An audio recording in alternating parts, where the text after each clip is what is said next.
Hello, and welcome to Outer Spaces, a podcast dedicated to empowering designers and contractors in the outdoor living space. Through this show, we hope to create a powerful resource for you, someone who is trying to grow their company but might not have all the tools and processes to do so. On Outer Spaces, we are passionate about breaking the chains of small mindsets and helping contractors just like you take control of their businesses and their lives. My name is Joshua Gillow. And I'm Duane. Through our 40 years of combined dirt under the nails experience, we look forward to sharing tips, strategies, and other contractor success stories here on the Outer Spaces podcast. Without further ado, let's get on with the show.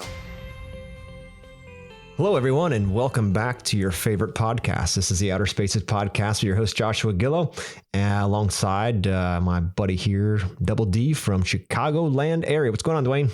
What's going on, my man? I think I get a new nickname every time you launch the show. I keep trying to be creative so it doesn't get boring, right? You know how you do like the takeout clips? I think I'm going to go through every podcast and just figure out which nickname I like the best. You know what I mean? To go from there. Everything's going well, man. Just a crazy week, very busy. I think it's been a very busy 3 weeks. I'm realizing that VizX is running basically on its own because Duane is not at work. The question is, do they even miss you? They're probably happier without you, right? Yeah. And see, we seem to be making more money without me. So everything's good. Yesterday was pretty dope. It's sort of the experience that I enjoy the most about doing this is that I get to travel. You know what I mean? So I have projects out of state. 2 projects I had in Ohio. So I did a turn and burn yesterday. Hopped on a plane at 8 o'clock in the morning, got to Columbus, Ohio, took care of clients, met with everybody, got measurements, everything else, then hop back on the bird at 6 o'clock and you back home in Chicago. You know what I mean? Just pretty wild how that life is. I still have to pinch myself every time it happens, you know? Yeah, and you're telling me about a new awesome thing you discovered at the airport behind the big doors. What's back there, Duane? Let us know. Yeah, dude. The lounge space, yes. Bro. Yeah. Like I am the official. I got to hit the American Airlines lounge for like 3 hours yesterday. So I just sat and chilled. Matter of fact, I took a nap. I chilled. You know what I mean? I drank. I ate. I was pretty much hammered when I got back last night. I was probably, I don't want to say it on live, but I had to chill out a little bit. You know what I mean? Before I hopped in my car back home, especially with the first class seats and the drinks there. So it was an evening. It was a nice evening. Yeah, imagine that flying through time and space and being able to enjoy that experience to the top. I like it.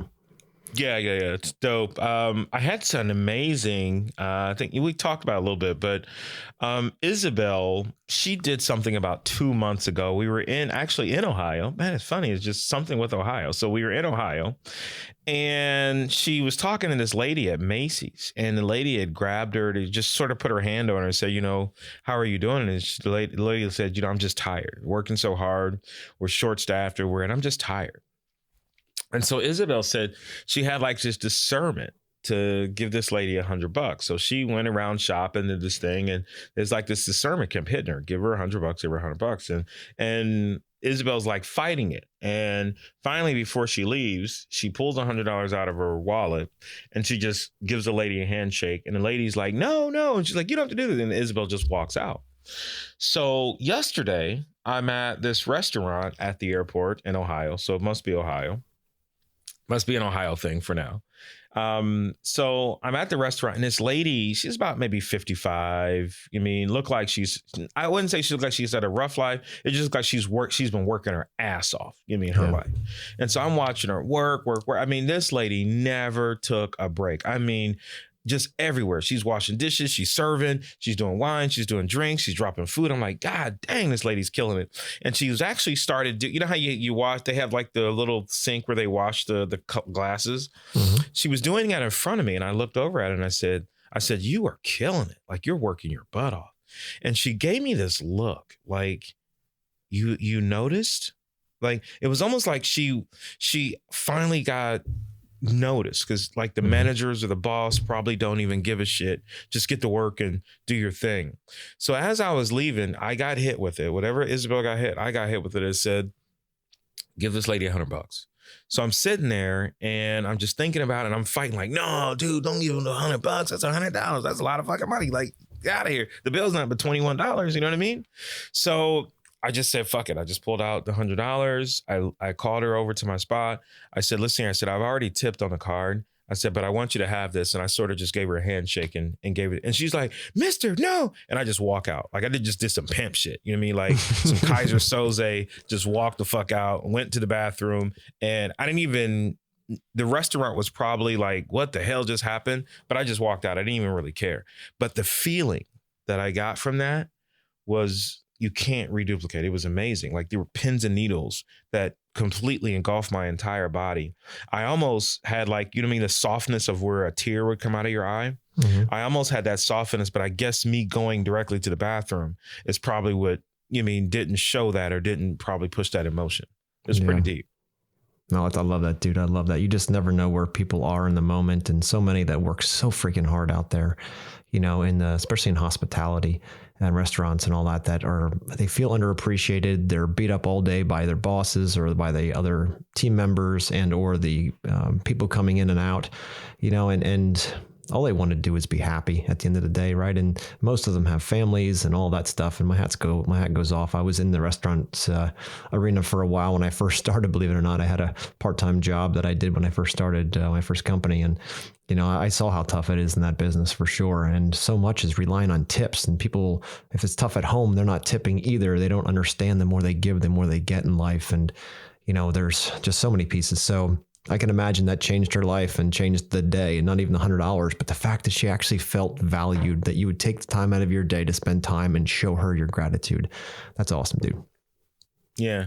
And all I kept thinking on the flight, out of there was like, she's probably like, I didn't really know this guy. Like, you know what I mean? We really didn't talk. We didn't say anything.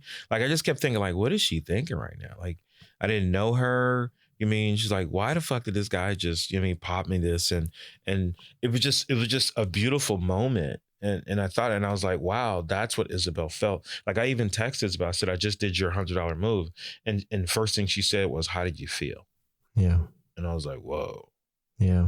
That's just something so powerful. And if you're only tipping $1, $5 or $10 or $20, that if that really feels like a lot to you, then that's great. But you've got to, not even a tipping part, but if you're going to do this and you want to help others that are struggling, or you can feel that their energies are off, or they could just use a boost or some gratitude for what they're doing, and you want to do this, make sure you give where you feel it.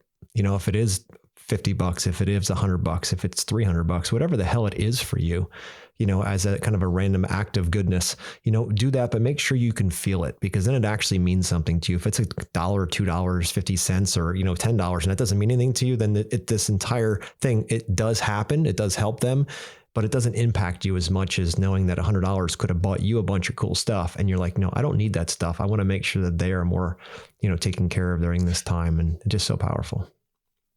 Shit, if I gave you $2 3 years ago, I'd have felt that shit. Well, that's what I mean. Everybody has a different level. And that's why I'm premising it that way, because it's everyone sees it differently. But make sure when you give like that it's actually, you're giving something that's powerful to you, and not something that, you could just sweep under the rug and not care about. You know what I mean? So it all depends on what level you're at. And, for me, when I travel, and I just let the universe do this, but as I'm traveling, it tends to be homeless people that we eventually sit down and have conversations. And when I was a kid, I was scared to death of them. I was taught, don't ever talk to those people. They're probably dirty. They're probably going to try to rob you. They're probably going to, all drugged out. You never know what they're going to do. And I'm like, as I got older, I'm like, no, they're humans. They're humans just like you and me. Dude, there's nothing different with them. They've made choices that put them where they are right now, but that doesn't mean that they don't deserve at least a conversation.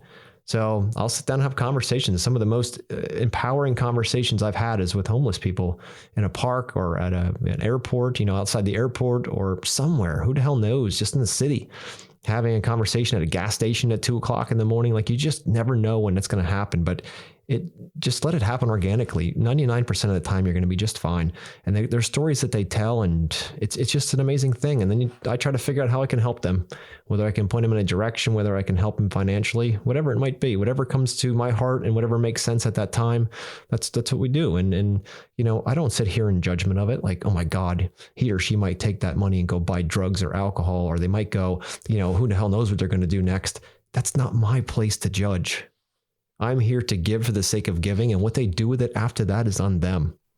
That's how I see it. So if others would be as open to that and not try to judge them instantly for decisions that they made, and realize they're all humans and they all have a story and they all have families and they all have wants, needs, and dreams, how can we help them? How can we make one move? And if it's not giving money to other people, can you at least maybe hold a door for somebody when you're walking in and out of Starbucks? Or, you see somebody in a parking lot that's looking, you can see they're older and they want to get a front parking spot because they have a tough time moving around and they don't have a handicap sticker because they're too proud for that yet. Give them the space. Don't cut them off and say, I want the best space. Give them just be nice. Just treat people the way you'd want to be treated in that situation, and the whole world would be a better place. Yeah. It's crazy. I'm actually add to that. I actually lied. I actually did this before. When I remember when I was dropping my daughter off at college this year in Georgia, Isabel and I were sitting outside and we were just hanging out, just listening to the sounds of Atlanta. And this guy came by and he wanted to sing for us. My first instinct is like, dog, go away from me. I'm hanging out. And he just kept begging, like, mister, I'm like, bro, I don't really care for you to sing. And I'm judging, like, bro, like, you're living on the streets. What song are you going to sing? And then he kept saying, look at Isabel while I sing. And I'm like, nah, bro, I'm from the hood too, bro. I'm not going to stare at her and you have somebody come clip me from the back. I said, I'll keep my eyes on you. He actually sang. It's pretty dope. But after he got done singing, we just had one hell of a conversation. I mean, it was so powerful. The universe shook. Like, and it lasted for about an hour. Yeah. And he was really focused on Isabel, and him and Isabel just had like a moment. Like, if I was a jealous guy, I'd have been like, damn, he's trying to take my chick. You know what I mean? Like, it was a really powerful moment. And I was like, bro, like, I don't have any cash on you. He's like, bro, I got Cash App. I'm like, damn, you homeless? You got Cash App? Like, fuck it, I'll just send him some money anyway. And I sent him $100. You know what I mean? And like, I guess that was a significant thing. And I forgot about that. It was actually in Atlanta, Georgia. Just did that one recently too. So, wow. Yep. It's happening, dude. When you start giving more, you start getting more in life. And there's something so beautiful about just being able to give with no expectations, and to be able to receive as a human being, with no expectations. So often we want to give and help with our time and our money and that kind of stuff. But then when somebody does the same for us, we're like, no, we don't need it. We don't need the money. We don't need the time. We don't need any of that stuff. But if you are never going to be a good giver if you aren't a good receiver. And it's so important to be able to take that, because if you say no to somebody, say they want to pay the bill at a restaurant and they really want to, and you say, no, I'm going to do this. You're not just taking control of the situation. You're also robbing them of the opportunity to give as well.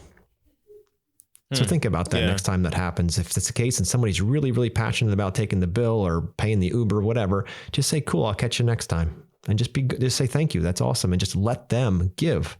Don't try to take over, and don't try this macho ego bullshit where you always got to pay. I used to be that guy. That's why I know this. And now I finally have learned how to receive.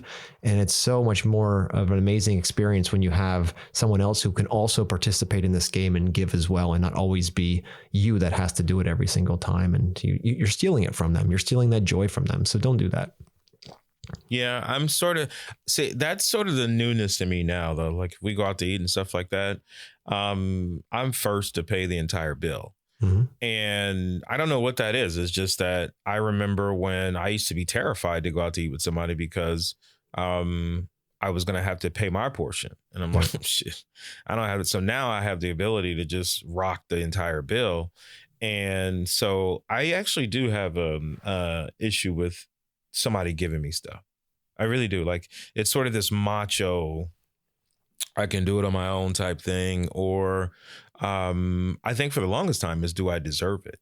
Yeah. I mean, I think we go through, do we deserve what's being given to us? And I think a lot of times we destroy ourselves. I mean, we don't trust who we are. We're very detrimental. I'm actually reading another book by Mel Robbins, and she's going into a very deep dive on how we just destroy ourselves, like everybody does. Mm-hmm. Yeah, and it really starts with that self-love and self-confidence, and knowing that you are worth it and you are enough as you stand right now, whether you're really proud of yourself or not. This is where you need to start. And, it's especially for men, we find this is the vulnerability side of things is so taboo, because as men, we're taught as kids, stiff upper lip and don't cry. Even at funerals, you're not allowed to show emotion. You have to be strong for everybody else. And inside, you're just crushed. But you can't let the emotion out. We're humans. We are emotional creatures. That's one of the most amazing things about us, is that we can actually process things emotionally. But as guys, we're not allowed to. Right? We're just told not to. We always have to be strong, always have to do that crap. But, and I know I've talked about it on other podcasts, but it's, about vulnerability being a superpower, especially as men, to be vulnerable, to be able to be open to listening and to be told things that you might not even want to be told about how you're acting, and having to sit there and think about it and say, you know what, they're actually right. I do that and I shouldn't do that. Or admit something that you'd never admit to anybody else, and be totally open. Like for me personally, it's about, I just went through an event about 2 weeks ago where it really opened me up to this idea that, in life, obviously I'm going in many directions with different businesses and different achievements that I'm after, and growing and focusing on growing. And the entire story I'm telling myself the whole time is that I'm growing all this stuff, the real estate empire, the design managed company, the, Yes Express and coaching and all that stuff. I'm growing all that for my family. Right. I kept saying to myself, it's for the family. I'm putting in these insane hours and doing all this crazy stuff and going, just having a blast doing it, but really pushing like crazy, like superhuman crazy. And I keep thinking like, all right, it's for the family. When what I realized during that event is, there's that side, there's the contribution, the love and the giving side, which is what I'd like to think it's all about. But what I did realize is it was more for my significance and my ego. Right. Because as a kid, I grew up as a nobody, fly on the wall. And I was like, wow, all of a sudden I have an opportunity to have a voice like here in the podcast where others listen and I can help guide them through some of the crap that I did that was dumb. And now they can get around it and go faster and be able to share some of the stories. But I realized that, that significance and ego were braided so tightly like a rope into our contribution giving and, our growth mindset, and really being able to separate the two and see them. And as far as if there's two pieces of rope braided together, the one side, you'd think they'd be somewhat equal, or maybe the ego and significance side would be smaller, but it was actually larger. So hopefully that metaphor makes it easier to understand. But what I realized during this event is that I need to spin that around, instead of it being a 60-40, 60% ego and significance and 40% being love and contribution. I need to spin that around, and I got to really focus on becoming more present. And the people that I've found during that event, and this put me to my knees many times throughout there as I realized it, was my family, right? In business, guys and gals out there, it's when it comes to business, we put all of our blood, sweat, and tears into it, and we're doing it for the right reason. We're doing it because we want to make our family's life better. We're doing it for all the right reasons. We don't want to be able to take them on vacation. We want to be able to buy them the cool stuff that maybe we didn't have as kids. But one thing you got to be careful of, and I was guilty of this up until 2 weeks ago, was I wasn't present.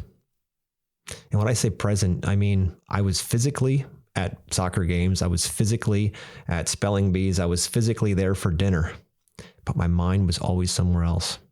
I wasn't present in that moment. I was listening. It would go in one ear and out the other because my life was so much more important. My business was so much more important because that I did it for them. So I could justify it all fucking day long about how it's so important. Their stuff is not that important. They're young kids, they're 11 and 14. What do they really talk about that's important? They just yap and yap and yap all the time. So my mind tuned them out and I'm focused on me because I'm doing it for them.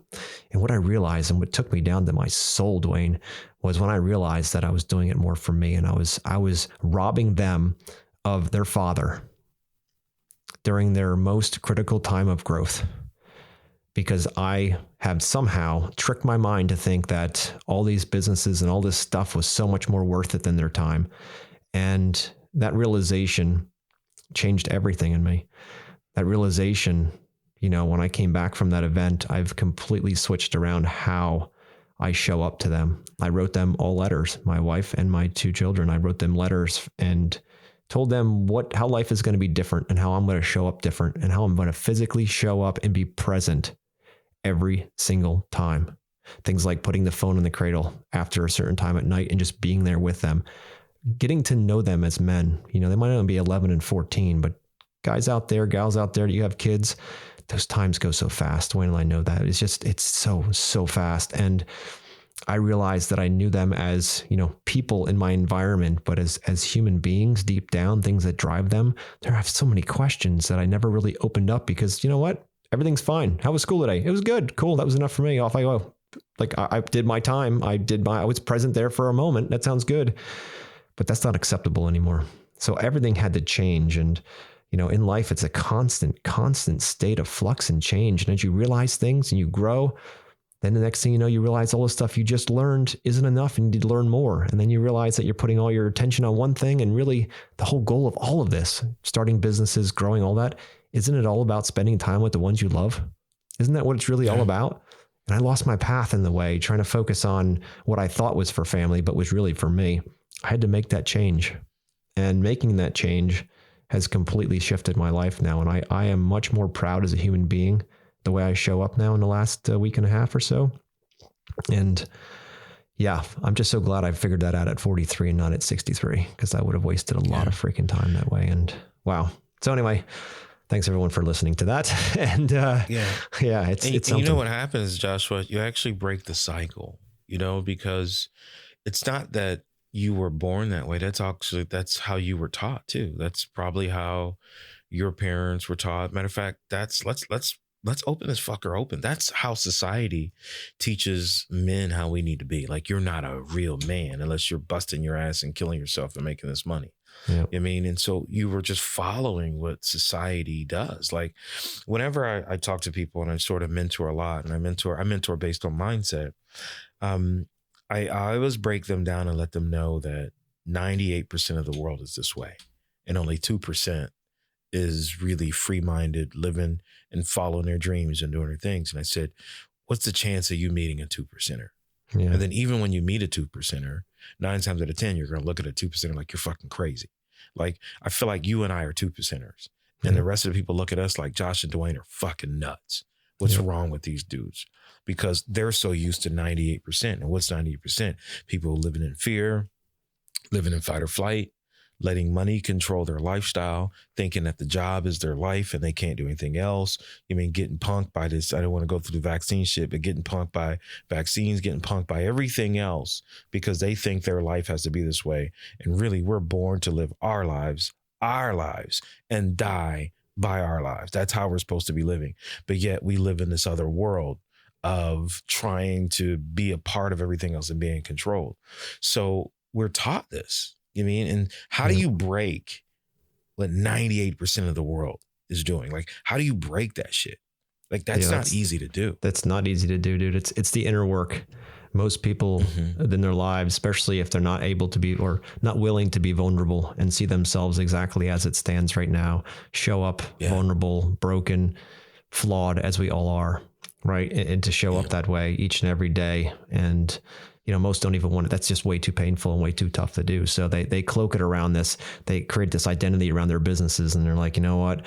I am a whatever landscaper, designer, hardscaper, kitchen designer, whatever. It doesn't matter. Fill in the blank. I am, and you start becoming that. And because you don't want to do the deeper work within yourself, and then you find that when you're growing that business, eventually you think I can do more, but you don't know how. The reason why you don't know how is because you haven't done the inner work. Once you understand how to do the inner work and you start going through those really rough parts of your body and your mind and start figuring out, okay, how do I capture this? I feel an emotion, but I don't know how to act upon it. I don't know what it means. When I think of something, I feel a certain way. And again, mostly guys, they're like, no way, women are much better. The feminine energy is much better at processing that. The masculine energy, not so much, because we're not supposed to show that, right? So it's really a matter of breaking that identity and think about, okay, take the business away. Stop doing what you're doing for, financial gain. Who are you as a human being? Pull the cloak back. Yeah. You're not the designer. You're not the hardscaper. You're not that guy anymore. You just sold that business. You just walked out. Tomorrow you start a brand new life. You're dropped in the middle of a desert. Who are you? What excites you? What do you stand for? Who are you going to serve? What are you going to do? Like, who are you as a human being? Most of us never get to that point because we're always so busy staying busy in the 98% bullshit stuff going on. Another big thing to do is just take that TV, throw it out your window. It's doing you no good. I don't watch news. I don't get involved in any of that stuff because it's all designed to keep you small-minded, and it's designed to constantly keep eliciting fear, no matter what the world's doing. It's always designed that way, and keep your amygdala running wide open so you can't actually dig into the deeper part. Because if the whole world woke up and started living from an inside out lifestyle, like, from inside, they're being driven by their why, by their souls, by their creator, all of that, dude, there would be no need for government. There'd be no need for any of that stuff. We'd all be leaders helping each other lead stronger. It would just be a very, very different world. But that doesn't work in our society the way we have it now, at least the way they've laid it out. So we have to, 2%ers have to be the ones that jump up and say, look, I'm not taking that shit anymore. I know I've got more to give. I know I have more to serve in this life. And that is not helping me get there. It's actually slowing me down. So I need to shut that off, and I need to start focusing on service, focusing on love and connection, and focusing on growth for everyone, not just myself. Yeah. Yeah. I've become like a mental business whisperer. Like, I think like I can almost see and feel it now. And it's not something that I went to go seek out and say, I'm just going to be the fucking man. Like, if I talk to somebody, I'm going to solve their problems. I didn't seek this out. It's just whatever has happened over the course of the few years, I can sort of feel it. I can have a conversation with people and they're telling me about what's going on in their life and business, and can almost pinpoint the issue that they're having. And a lot of times the issue that they're having is really based on the fear of lack of money. Mm-hmm. And that fear of lack of money creates this, I want to say, sort of unhuman nature in them that it's actually, and we think it's human. Like, we think, like how you were saying, is you're with your kid, you're with your family, and you're not even talking to them. You're at their football games and you're like, I got to think this business, got to close this deal, got to do this, I got to call Duane, I got to do this, like we got this, da, da, da, da. You're not even there, and you think that's the right way. Mm-hmm. And so it's almost this unhuman way, of life and experience. There's one gap that I have that I'll never get it back. And it pisses me off even now that I think about it. It was one of the hardest struggles that I was going through, where I actually had to hop in that Uber car and run the business in Uber. And I didn't realize that this is what happened. It's when I lost the connection with my son, my youngest son. Mm-hmm. Up until that, even during the tough times, man, I played with him. We had a swimming pool where we lived. We had an indoor pool, outdoor pool. I would go hang out with him. I'd go play football with him. I mean, we would just hop in a car and do shit. We just did all kind of stuff together. He was a little kid. He was a little kid at the time. So he's 14 now. And maybe I could be hard on myself because 14-year-olds are probably just assholes when they hit 14. And so he was probably like 10, 11, 12, somewhere around that range. He was just my fucking buddy, bro. Like, he was just matter of fact, his nickname is Buddy. Hey, buddy. Hey, buddy. And we just did all kind of stuff. And I'm looking at all the old videos. He looked real cute and he's cool. And then I got into the struggle. Yeah. And so I felt like this Ubering, or I just felt like work. It wasn't just Ubering, just felt like work was the only way out. And so 24/7, it was just, I only came home at 11 o'clock and I was back out by 7, 11, 7, 11, 7, 11, so every day. And it was, this lasted for like a year and a half. Come home at 11, back out by 7, 11, back out by 7, just never home, just grind. The only time and then when I was home, I was asleep. Just trying to catch up on, what's going on. And now I watch Buddy's smart mouth, talk shit. He says little smart shit to you. Little stuff like that. Now he's walking around with his pants sagging. I want to snatch him off his ass. And he's not the cool Buddy anymore. And maybe that's what 14-year-old kids, like, he's coming to himself or whatever. Or then sometimes I'm like, man, that gap right there that I did just to try to make money and pay the bills, that's the gap where I lost my buddy, Yeah, man, there's nothing worse than, as a parent, the regret of thinking you had to trade your time and your family. Because again, that's what we do it all for, the ones we love, right? So to trade that for money just to justify it. And, what if there was a way that you could have both? What if there's a way maybe you slow down the speed in which your trajectory in business goes, but you increase the amount of time you stay present with your family? And I cannot believe, all the books I've read on being present and all of that stuff and daily rituals and all of this and visualization, that I could miss that piece. that I was like, because I was physically there, right? That's what society says, fathers, they show up, mothers, they show up. And as long as you're there, you're at the football game, you're at the birthday party, you showed up, but you're playing with your fucking phone the whole time. You got people dinging you left and right. You've got things to do. Your mind is in 15 different emails and you're trying to figure out how the hell you're going to make Monday even work. You know what I mean? And the next thing you know, your child looks up at you and you look and smile at them and you're right back into it again. And you miss that entire experience because you're somewhere else, and we're all guilty of it. I was guilty as hell of this, but now being aware of it, realizing that now I've gone to them, I've showed them my flaws. I have discussed those flaws with each one of them. And I said, I need you to help keep me more accountable. This isn't just a me thing. And I don't want you to hear me say these words. I'm going to show you through the way you feel my presence.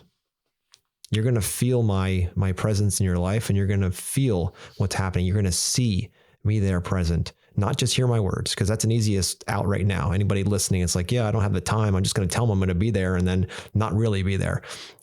The next level to that is have your family feel your presence and your focus and your attention. When they feel it, dude, there's nothing else, because that's the model. You're especially raising children. It's a matter of, are you trying to create the model that you want them to emulate? And is it the stressed out, crazy person who is never there, barely makes dinners anymore while they're still warm because they're out chasing money? Is that really what you want for your children? You're doing it for them, but what you're really doing is you're creating a model for their existence as well. And they're going to go one of two ways. They're either going to go wide open into it, be stressed out, and probably end up doing drugs and all kinds of other stuff just to manage it all. Or they're going to go the opposite and be lazy and be like, I never want that life. I'm going to go get a job for somebody, a 9 to 5, so I can actually live my life, because my dad could never do that. My mother could never do that. They were constantly working. So what are you actually showing them? What kind of model are you providing for those kids? If you imagine a world where you could be, a business owner, an entrepreneur, be present when you're in your business, be present when you're with your family, and be able to balance this whole thing out so that it doesn't eat you alive and eat your soul. And you can actually show up each and every day your best version of yourself. Imagine a life like that. Mm-hmm. Yeah, because what is all this? Like, we all want to be successful. Okay. And we think that success is a lot of money or this big company. And more I'm learning that's not success. Like, success is having that balance of what you're saying, of what you just said. That's what success is. And it's hard for somebody to get it in the beginning because they're like, dude, Duane, you and Joshua are crazy. I can't do that. And I'm going to put it out there to you guys listening. Yes, the fuck you can. And you get what you want in life. And the moment you say, I'm going to balance my life and balance my business and balance the joy of everything is going to be around it, that's what you're going to get.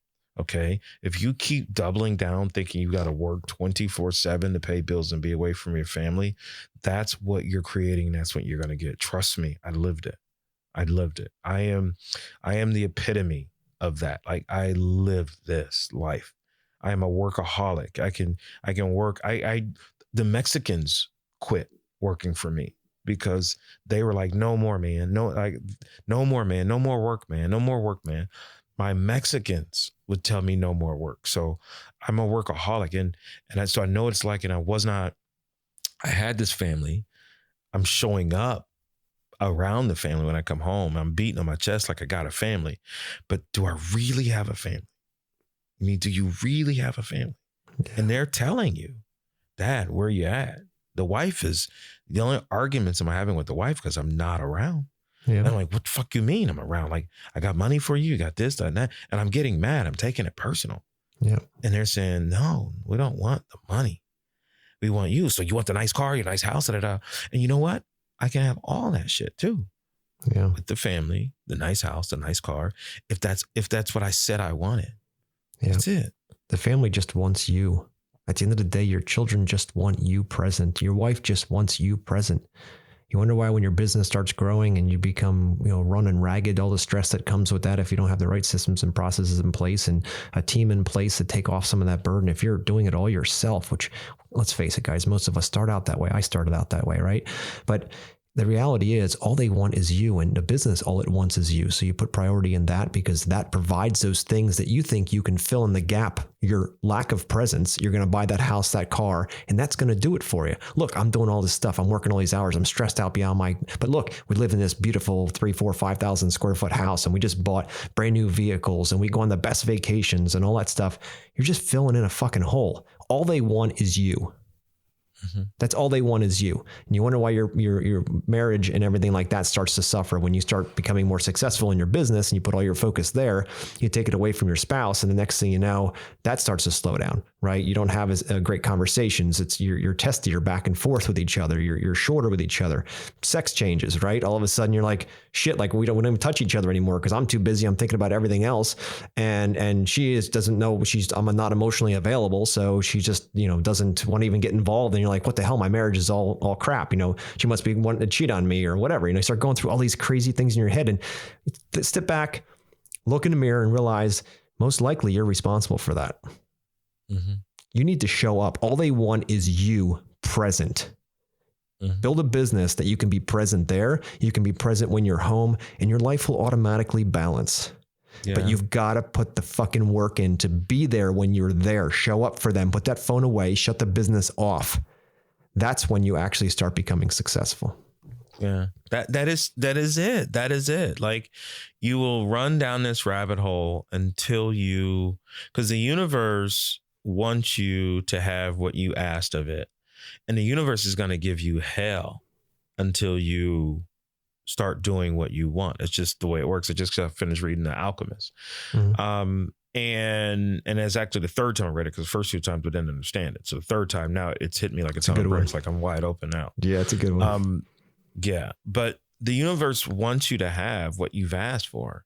And you have this family or just anything. Like, you might not be married. You might not have any kids. You might have your mom, your dad, your brothers that you're not showing up to and showing up for. One of the greatest things that just happened to myself in our lives is after my father died, my brothers and my mom, we had this rift, dude, and it just lasted too long. It lasted for like 5 years. Mm-hmm. And maybe 6 years. It was horrible. It was like we weren't talking to each other. Like, my brothers and I, we were all business partners. Like, this whole thing started really, and I know my other brothers, Maurice and David and Bernard, they're probably going to feel singled out from this, but this whole business started with Andrew, Roy, and myself. Like, we all sat in these trucks and we worked our asses off as little kids. And the lives that we're living now, I'm talking, dude, I'm going back to 15, 16, 14, 15, 16 years old is where we were. We were driving these trucks, cutting this grass. And the lives that we're living now is what we discussed that we were going to do back in these trucks years ago. Matter of fact, I just sent the 3 of them a message the other day. Like, do you guys understand that we are living the lives that we talked about, back then? Mm-hmm. But we had this huge rift where everybody was blaming each other. You took this from me, or I took this from you, and because of you is this. And this shit was horrible, dude. Like, it lasted for years. Like, not talking to my brother, not really talking to my mom, not really talking to my family over what we all thought about each other. Mm-hmm. It was finally one day, dude, I just fucking picked up the phone and called my brother. And even when I called, he was talking shit. Like, dude, because of you, because of this. And I just told him there's no right, there's no wrong, but I'm calling you to squash this shit. And everything in my body wanted to say, you motherfucker, stop talking to me like that. I'll beat your ass. Like, you little bitch. Like, I wanted to say all that, but I had to hit that vulnerable state. Like, if you're going to clean this up and get this together and live this authentic life that you really want to live, this real powerful, real deep, the realest fucking life possible, let that shit go. And I let it go. And now we got a dope ass relationship. You know what I mean? He just bought a brand new house. He just not bought one. He just fucking built a brand new house. That's awesome. He wants us to go down for Thanksgiving, but I just spent so much money I got blown out on that vacation that we took. Like, it was just like way over budget. And I got the cash to go visiting, but I'm like, I just don't know if I could drop another $3,000 you know what I mean? For Thanksgiving. I mean, somebody wants to donate it to me, I'm game. But I'm like, I gotta lick my wounds from this vacation we took on that fucking horses and you mean Airbnb with elevators, flying everybody in and shit. You know what I mean? I'm flying everybody in from all different locations. You know what I mean? Like that was some baller shit. You know what I mean? So I really do want to go hang out with them, the family and stuff like that. And I'm just so happy that we're able to hit this on the other side. And I saw my wrongs. You know what I mean? Like I saw that I was trying to build. And I used to say, man, it's all for us. It's all for us. And I wasn't being selfish, but I was like, I just kept seeing like, if I do it, it's going to work. So not that it's all for us, just let me do it and it'll go work and I'll bring it back tenfold. And what it did, it just folded the whole operation. You mean it because I was so targeted trying to get this thing going. And hell, I was 2021. You mean? Didn't know what the fuck I was doing. I was a whole different dude at 20 years old. Yeah. You mean? For sure. Yeah. I mean, there's no straight line to this whole thing we call life or business, this whole human experience. And, especially as men, we're constantly contemplating the fact, or we're told to at least, are we enough? Do we have enough? Are we able to build this business? Are we able to be that husband? Are we able to be, that leader? Are we able to be that father? Do we have enough within us? Right? Because let's face it, guys, the way the world is anymore, there's a lot more boys running around in men's bodies than there are men walking around in men's bodies nowadays. And they're posturing as men, and they really have no fucking clue what life's about, but they're trying to tell you how to live your life.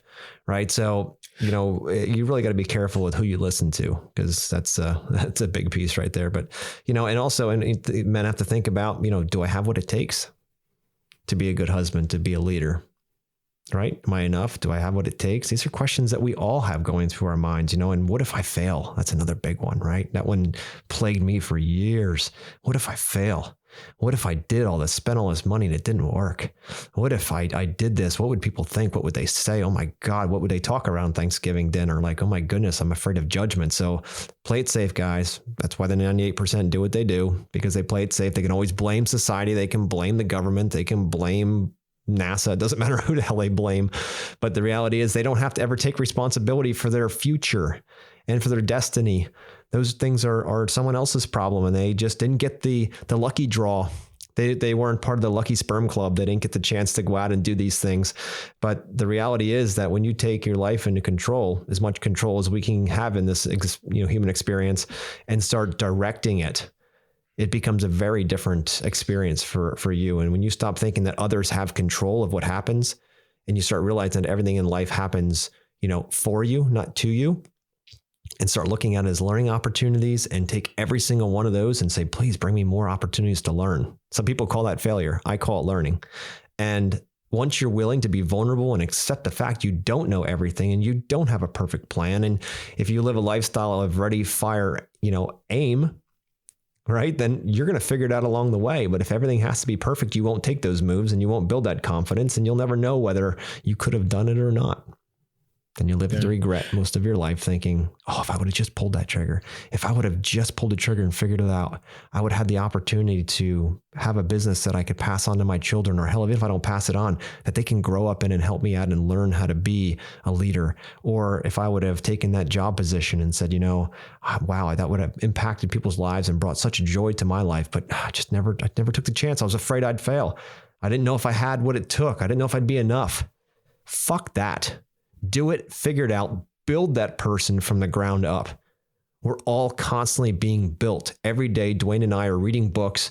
We're talking to people. We're going to growth events. We're doing whatever we can. You can even watch YouTube. It doesn't have to be expensive. Every day, we're trying to grow by 2 millimeters in all the different facets of our life. And not for the sake of growth, but for the sake of contribution. Because the more we have, the more we can give, and the more we can offer to the world, to the universe, to God, whatever you're focused on, you can give more to it. They always say about money is a magnifier, right? The old adage was, money is the root of all evil, right? The reality is money is a magnifier. If you're an asshole and you're a rich asshole. If you're a giving, loving, supportive, helpful person and you have a lot of money, you just have more. You have more of an impact with that. You can take that money and you can help more of that stuff. So it's a magnifier, not something that defines you as a bad person, for sure. Dude, and if you're broke, more money makes you broker. It can, with the mindset. You know, you understand that. Like, if you're broke, more money will make you broker. Like, more money will take you deeper in the hole. So you got to figure that shit out too. Learn how to manage that. Hey, I want to drop this one. We'll probably, bring this to an end on this one. My son is 26, and what I love about the kids that we're raising now is that we're removing the limited beliefs onto them at early ages. Mm-hmm. So we're pushing them in ways that our parents didn't know how to push us. And so nothing against my parents, is just that the way they were taught and raised, but we're completely changing the script in our household, my wife and myself. And we're just like, my son is 26. I don't even want to put his salary out there, but he's 6-figure earner. Working at a LinkedIn. This guy's killing it, 26 years old. And we have some very profound conversations with each other. And there's no hiddens. Like, it's not this dad son conversation. It's conversation as men, and it's real life. Like, we talk about women, we talk about booty, we talk about the issues of trying to manage booty and women. Like, we talk about it all. Like, I don't hold this back and give this child a lie. Like I'm gearing him for real life. Like, this is the fucking wilderness out there. If I don't give him the weapons and the tools to live out in this wilderness, he's lost and somebody's going to chew his ass up. So we have real, earth-shattering conversations. And just 2 days ago, we were talking about humbleness. And he was like, people say you got to be humble. And I said, son, I love you to death, but you got to watch who the fuck says you need to be humble.